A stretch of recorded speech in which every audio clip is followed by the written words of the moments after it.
Good afternoon, everyone. We're going to go ahead and get started with our Human Resources meeting. Today's date is June 18th, 2025. The time is 1 p.m. In attendance are Commissioners Eberline, Duncan, and Matari. I'm going to call this meeting to order. Are there any changes to the agenda? We will pull item 1. Okay.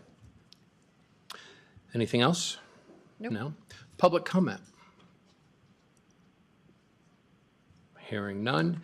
We'll go to our first item, number 2, update to computer policy, including artificial intelligence guidance. It's with the BOCC, and we have our IT Director, James Martin. Good afternoon, Commissioners. I don't need to say my name for the record since it was just said. Artificial intelligence is interwoven itself into the fabric of our everyday lives, obviously. This includes our work lives as well. What I'm bringing forward to you today is a policy for artificial intelligence use for county employees, for generative AI tools like ChatGPT and Gemini. We've had a number of county employees ask IT what the county's policy is on AI, and we'd like to give them something that we can point to them for guidance.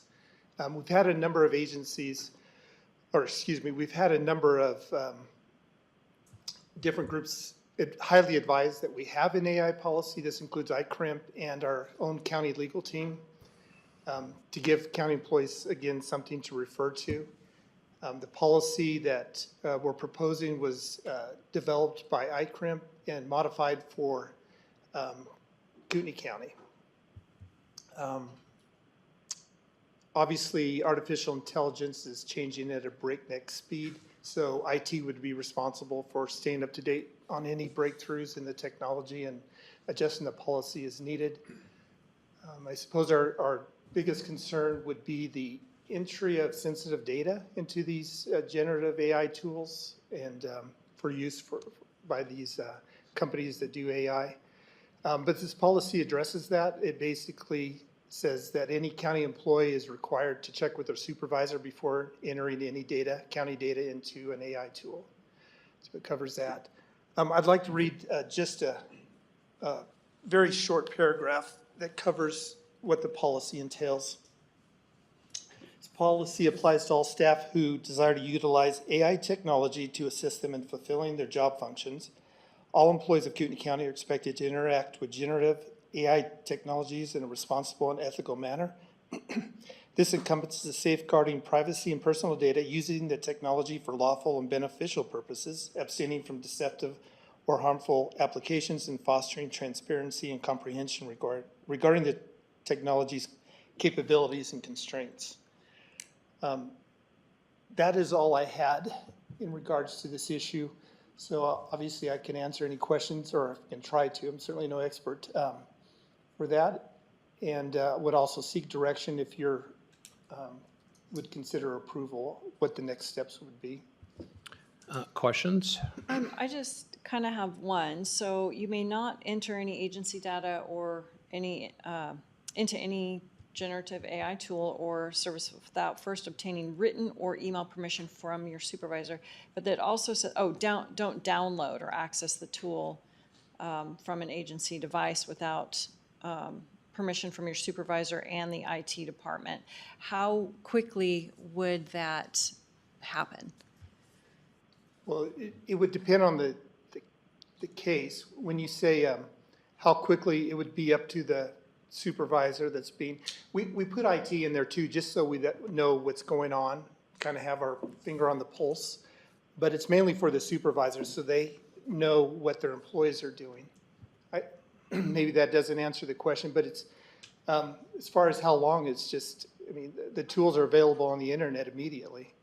Okay, so for instance, if I wanted to go upstairs this afternoon and write, let's just say a speech. Sure. So do I need IT, because I'm the supervisor, do I need to come to IT and say, hey, I want to use whatever platform to write this speech?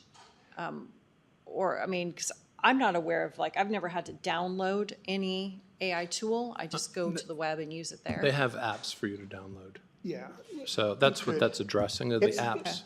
It's, I'm not I can't remember that specific part, but it's mainly for the supervisors. So they have some kind of knowledge of what's going on, how their employees are using the tool. We would like to be notified as well.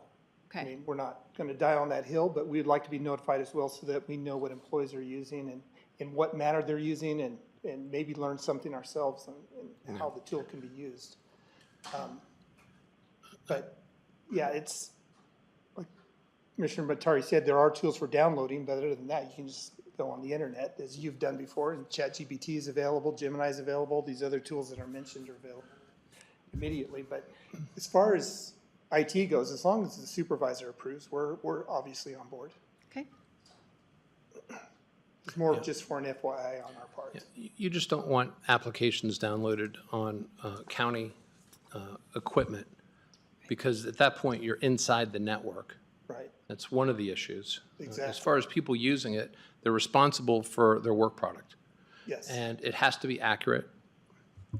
And I would encourage anyone who uses it to be very leery, because it does what's called hallucinates, and it actually writes fake stuff that has no bearing on reality whatsoever, and people turn in papers that way. And they actually get, it really, I think there was an attorney that got reprimanded by a judge because it cited a case that didn't exist. Yeah. So, I think it's something that it's good to have some guardrails for this.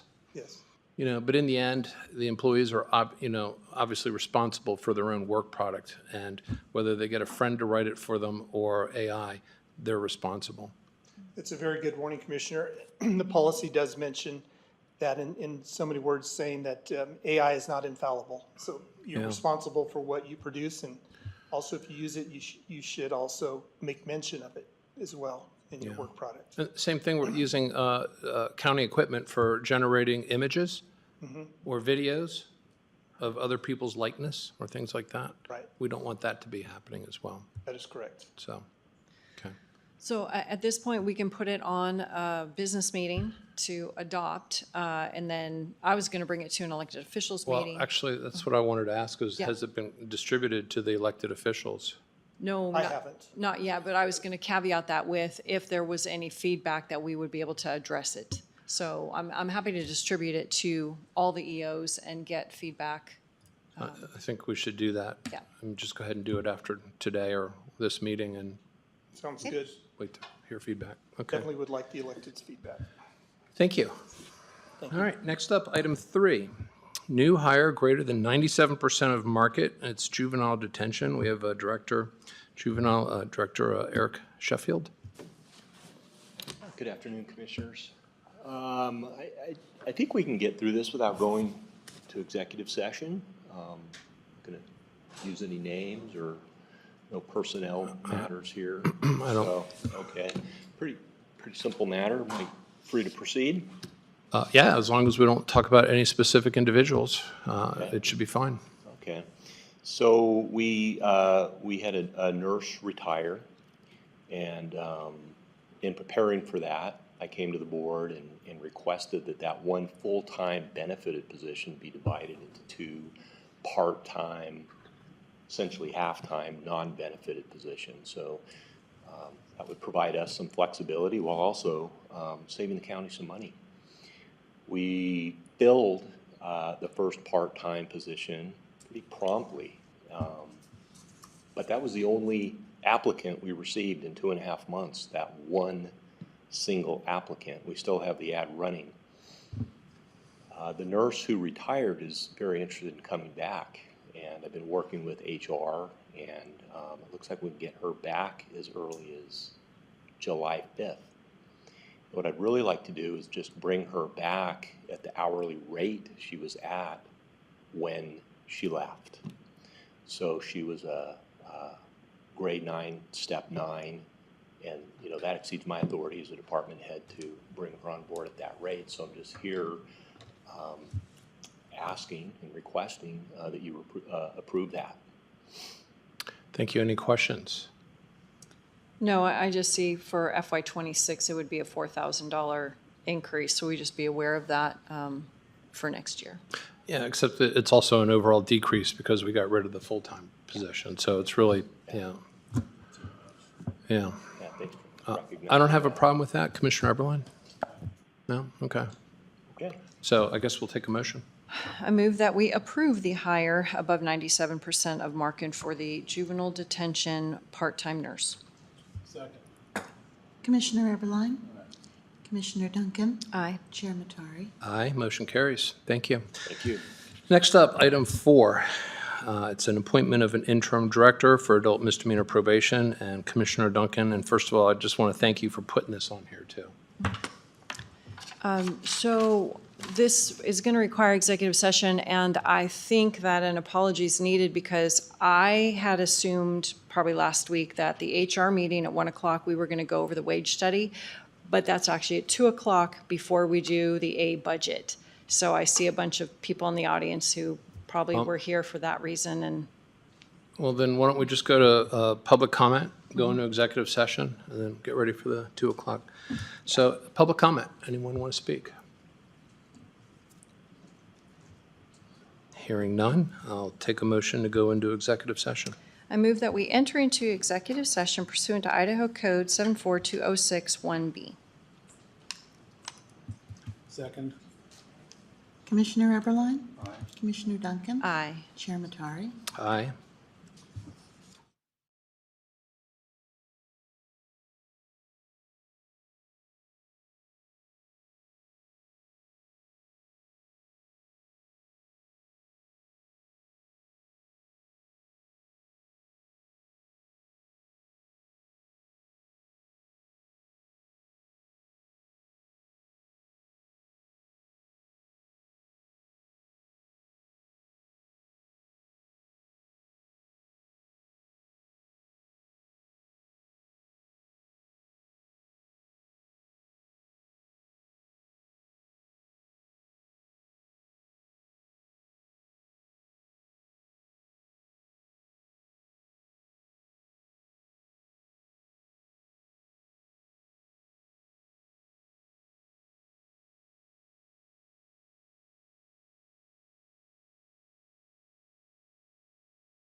123, I take a motion to exit. Microphone. It's 123. I'll take a motion to exit executive session. Sure, I move that we exit executive session with no decisions being made.